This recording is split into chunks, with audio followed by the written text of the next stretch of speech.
CPIM এর সাধারণ সম্পাদক হলেন এম এ বেবি, পুরো নাম মারিয়াম আলেকজান্ডার বেবি। আপনাদের আরও একবার জানিয়ে রাখি, সিপিআইএম এর সাধারণ সম্পাদক হলেন এম এ বেবি, পুরো নাম মারিয়াম আলেকজান্ডার বেবি। মাদুরাইয়ে পার্টি কংগ্রেসে আজই ছিল তার শেষ দিন। নতুন কেন্দ্রীয় কমিটিতে রাজ্য থেকে গেলেন মীনাক্ষী মুখোপাধ্যায়, কনীনিকা ঘোষ, সমন পাঠক। রাজ্য থেকে পলিট ব্যুরোর সদস্য হলেন ত্রিদীপ ভট্টাচার্য। আপনাদের আরো একবার জানিয়ে রাখি, সিপিআইএম সাধারণ সম্পাদক হলেন এম এ বেবি, পুরো নাম মারিয়াম আলেকজান্ডার বেবি। মাদুরাইয়ে পার্টি কংগ্রেসে আজই ছিল তার শেষ দিন।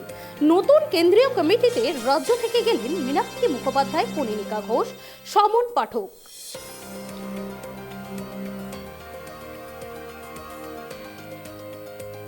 এ বিষয়ে বিস্তারিত জানবো, আমার সঙ্গে টেলিফোন লাইনে রয়েছে আমাদের প্রতিনিধি ত্রয়ন। ত্রয়ন, সিপিআইএম এর সাধারণ সম্পাদক হলেন এম এ বেবি, কি বলবে এ বিষয়ে? দেখো, 24তম পার্টি কংগ্রেস ছিল সিপিআইএম এর 2 তারিখ থেকে শুরু হয়েছিল, 2 এপ্রিল থেকে আজই শেষ দিন ছিল। এবং যেমনটা মনে করা হচ্ছিল যে কেরলের যে আধিপত্য, সেই কেরলের আধিপত্য এবারে সিপিআইএম পার্টিতে আরো বেশ কিছুটা বাড়বে বলেই মনে করা হচ্ছিল। এবং তুমি জানো যে কিছুদিন আগে সিপিআইএম এর যে সাধারণ সম্পাদক ছিলেন তারা তিনি প্রয়াত হয়েছিলেন এবং সেই জায়গায় কোঅর্ডিনেটরের কাজ চালাচ্ছিলেন প্রকাশ সাহা। এবং এই পার্টি কংগ্রেসে কিন্তু সর্বসম্মত সিদ্ধান্ত ক্রমে এম এ বেবি, যিনি প্রাক্তন রাজ্যসভার সাংসদ ছিলেন, কেরলের শিক্ষামন্ত্রী, তিনি কিন্তু এবারে সিপিআইএম এর সাধারণ সম্পাদক নির্বাচিত হলেন।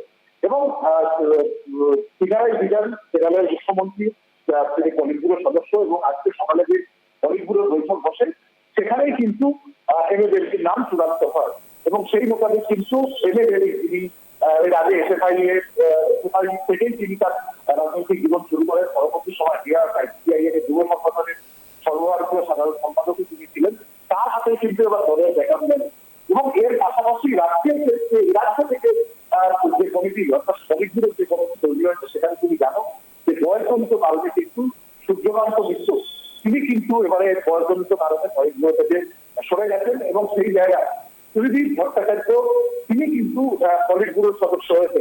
এবং এর পাশাপাশি কেন্দ্রীয় কমিটিতেও কিন্তু এ রাজ্য থেকে একাধিক নাম, একাধিক জোট তারা কিন্তু নির্বাচিত হয়েছে। তার মধ্যে অবশ্যই উল্লেখযোগ্য নাম ডিআরআই নেত্রী মীনাক্ষী মুখোপাধ্যায়, তিনি কিন্তু এবারে কেন্দ্রীয় কমিটির সদস্য হবেন সিপিআইএম। এর পাশাপাশি হুগলি জেলা সম্পাদক দেবব্রত ঘোষ, তিনি আইপিএসের কেন্দ্রীয় কমিটিতে।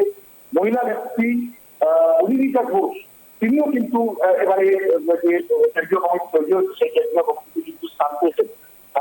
উত্তরবঙ্গ দার্জিলিংয়ের নেতা সমন পাঠক, তাকে কিন্তু নিয়ে আসা হয়েছে কেন্দ্রীয় কমিটিতে।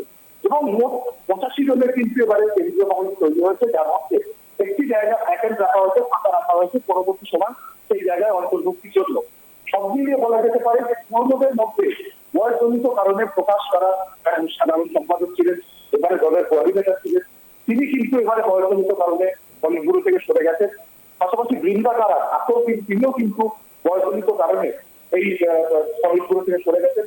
এবং মানিক সরকার, ত্রিপুরার প্রাক্তন মুখ্যমন্ত্রী, তিনিও বয়সজনিত কারণে সরে গেছেন। এবং এই জায়গাতে কিন্তু নতুন বেশ কিছু নাম, এবং যেমনটা আমি বলছিলাম, সূর্যকান্ত মিশ্র, তার জায়গায় ত্রিদীপ ভট্টাচার্যকে পলিট ব্যুরোতে নিয়ে আসা হয়েছে।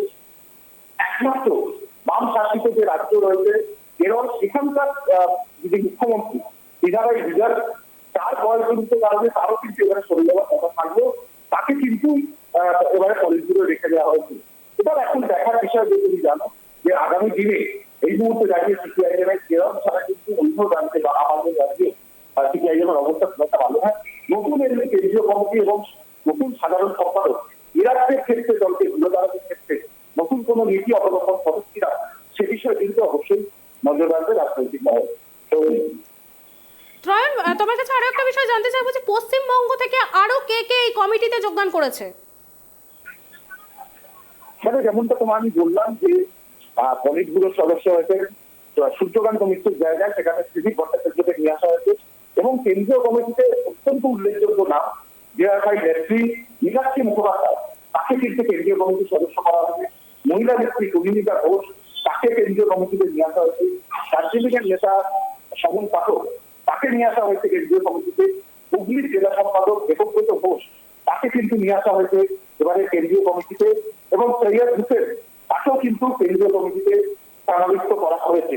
এবারে যে কেন্দ্রীয় কমিটি 34তম পার্টি কংগ্রেসের যে কেন্দ্রীয় কমিটি হয়েছে, এ রাজ্য থেকে কিন্তু অবশ্যই উল্লেখযোগ্য নাম এগুলো। এছাড়া ত্রিপুরা থেকে জিতেন চৌধুরী, তাকে কিন্তু দেখা হয়েছে কেন্দ্রীয় কমিটিতে, এবং রাজস্থানের একমাত্র সিপিআই এর বিধায়ক আমার রাম, তিনিও কিন্তু ফাইট পেয়েছেন কেন্দ্রীয় কমিটিতে।